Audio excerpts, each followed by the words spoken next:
Hello everyone, welcome to our mini blog. आपण मानक समस्त को मो तरफ हैप्पी मकर संक्रांति। मामा ये ठाकुर को पूजा कर सारी ये ठाकुर पाखे भोग करने बनाऊँ मकर चाउल। ता भितर मुझे रेडी होगी पलि आसली। मामा ये भोग कर सारी मत मकर चाउल देला खावाई।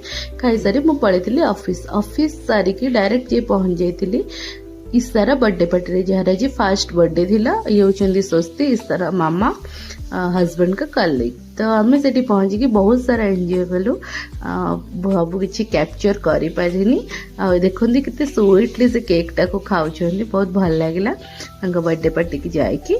देन आम पलि आसलु वापस घर को। मामा आज डिनर बनई रागी इडली विथ मटर तरकारी और ज्वाइन जेहेतु भल पाते दिन बेलार डालमा रखी। तो एमती आम डिनर कंप्लीट कर जाइलु शोवाई। जदि आपको भिडियो भल लगी तेल आम चैनल को सब्सक्राइब करदे और कमेंट करेंगे केमती लगे। रही जय जगन्नाथ।